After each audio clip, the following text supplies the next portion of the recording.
वसंत पंचमी महाविशेषांक 2026. प्रस्तावना आणि तिथीचे महत्त्व. 23 जानेवारी 2026 रोजी माघ महिन्यातील शुद्ध पक्षातील पंचमी आहे, जिला आपण वसंत पंचमी म्हणतो. हा दिवस केवळ एक सण नाही, तर तो निसर्ग, ज्ञान आणि भक्तीचा त्रिवेणी संगम आहे. शास्त्रानुसार ब्रह्मांडाच्या निर्मितीच्या वेळी भगवान ब्रह्मदेवांनी जेव्हा सृष्टीची रचना केली, तेव्हा ती शांत आणि मूक होती. त्यावेळी ब्रह्मदेवांनी आपल्या कमंडलूतील पाणी हवेत शिंपडले आणि त्यातून 4 हात असलेली एक दिव्य शक्ती प्रकट झाली, जिच्या हातात वीणा, पुस्तक, जपमाळ आणि वरदमुद्रा होती. ती शक्ती म्हणजे माता सरस्वती. ज्या क्षणी देवीने वीणेची तार छेडली, त्या क्षणी सृष्टीला वाचा फुटली, नद्या खळखळू लागल्या आणि पशुपक्षी गाऊ लागले. म्हणूनच हा दिवस सरस्वती मातेचा जन्मदिवस किंवा प्राकट्य दिन म्हणून साजरा केला जातो. विठ्ठल रुक्मिणी विवाह सोहळा. पंढरपूरची परंपरा. वसंत पंचमीचे आणखी एक मोठे आकर्षण म्हणजे पंढरपूर येथील विठ्ठल रुक्मिणीचा विवाह सोहळा. महाराष्ट्राच्या संस्कृतीत या दिवसाला अनन्यसाधारण महत्त्व आहे. ज्याप्रमाणे आपण लग्नासाठी मुहूर्त पाहतो, तसाच वसंत पंचमीचा हा मुहूर्त स्वयंसिद्ध मुहूर्त मानला जातो. या दिवशी पंढरपुरात देवाच्या लग्नाचा मांडव घातला जातो, देवाला हळद लावली जाते आणि अत्यंत थाटामाटात हा विवाह सोहळा पार पडतो. अनेक भाविक या दिवशी आपल्या घरातील मंगलकार्य ठरवतात किंवा लग्नाची खरेदी सुरू करतात. वसंत ऋतूचे आगमन आणि निसर्गचक्र. या दिवसापासून निसर्गाचा राजा वसंत याचे आगमन होते. हिवाळ्याची कडाक्याची थंडी कमी होऊन हवेत गारवा आणि ऊब यांचा समतोल निर्माण होतो. झाडांची जुनी पाने गळून पडतात आणि त्यांना कोवळी हिरवीगार पालवी फुटू लागते. शेतात मोहरीची पिवळीधमक फुले डोलू लागतात, जणू काही पृथ्वीने पिवळा शालू परिधान केला आहे असे वाटते. म्हणूनच या दिवशी पिवळ्या रंगाला सर्वाधिक महत्त्व आहे. पिवळा रंग हा समृद्धी, प्रकाश, ऊर्जा आणि मांगल्याचे प्रतीक आहे. सरस्वती पूजनाची सविस्तर शास्त्रोक्त पद्धत. वसंत पंचमीला सरस्वती देवीचे पूजन कसे करावे याचे सविस्तर वर्णन खालीलप्रमाणे आहे. अभ्यंग स्नान. सकाळी लवकर उठून अंगाला उठणे आणि तेल लावून स्नान करावे. स्नानाच्या पाण्यात थोडे तीळ किंवा गंगाजल टाकणे शुभ मानले जाते. 2. वस्त्र परिधान. या दिवशी पिवळ्या किंवा पांढऱ्या रंगाचे सुती किंवा रेशमी वस्त्र परिधान करावे. शक्य असल्यास काळ्या रंगाचे कपडे टाळावेत. 3. देवघर सजावट. आपल्या देवघरात ईशान्य दिशेला ईशान्य कोपरा एक स्वच्छ चौरंग ठेवावा. त्यावर पिवळे वस्त्र अंथरावे.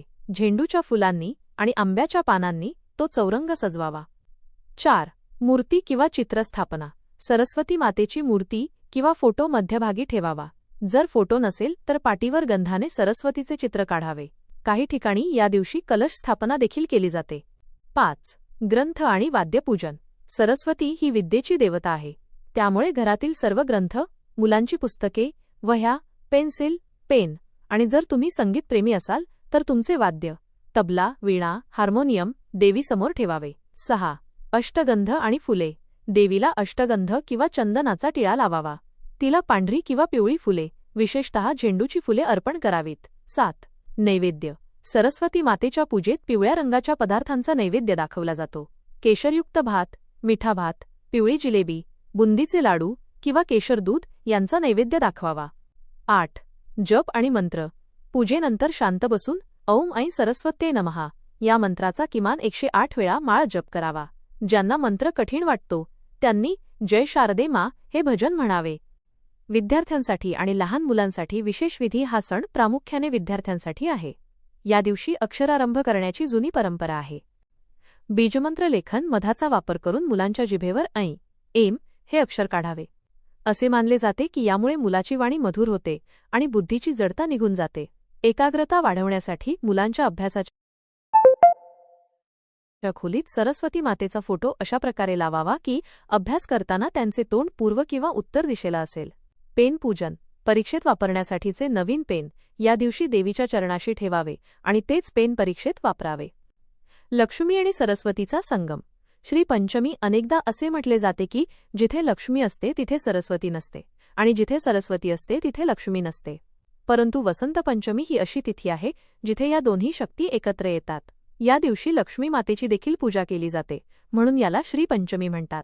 यामुळे घरात केवळ पैसाच येत नाही, तर तो पैसा कसा खर्च करावा याचे ज्ञान देखील मिळते. वसंत पंचमीला काय करू नये. या दिवशी घरातील कोणाशीही उद्धटपणे बोलू नये, कारण सरस्वती देवी आपल्या जिभेवर वास करते. कोणाचाही अपमान करू नका. 2. या दिवशी झाडांची पाने तोडू नयेत किंवा झाडे कापू नयेत, कारण हे निसर्गाच्या उत्सवाचा अपमान मानला जातो. 3. मांसाहार आणि मद्यपान यांपासून पूर्णपणे दूर राहावे. सात्विक आहार घ्यावा. 4. विद्यार्थ्यांची पुस्तके किंवा शिक्षणाचा कोणताही साहित्य जमिनीवर फेकू नका किंवा त्यांचा अनादर करू नका. सरस्वती स्तोत्राचे महत्त्व या कुंदेंदु तुषार हार्धवला. ही प्रार्थना केवळ शब्द नसून ते एक शक्तिशाली स्तोत्र आहे. यात सरस्वती देवीच्या रूपाचे आणि तिच्या सामर्थ्याचे वर्णन आहे. ही प्रार्थना म्हटल्याने घरातील नकारात्मक ऊर्जा नष्ट होते आणि प्रसन्नता वाढते. ज्या घरांमध्ये मुले हट्टी आहेत किंवा अभ्यासात लक्ष देत नाहीत, अशा घरांमध्ये ही प्रार्थना दररोज सकाळी आणि संध्याकाळी लावावी. निष्कर्ष आणि फलश्रुती. वसंत पंचमी हा सण आपल्याला अंधाराकडून प्रकाशाकडे नेणारा आहे. अज्ञानाचा अंधार दूर करून ज्ञानाचा दिवा आपल्या आयुष्यात प्रकाशित व्हावा, हीच या सणामागची खरी भावना आहे. या दिवशी विठ्ठल रुक्मिणीचे स्मरण केल्याने वैवाहिक सुखात वृद्धी होते, सरस्वतीच्या पूजनाने बुद्धी वाढते आणि लक्ष्मीच्या स्मरणाने ऐश्वर्य लाभते.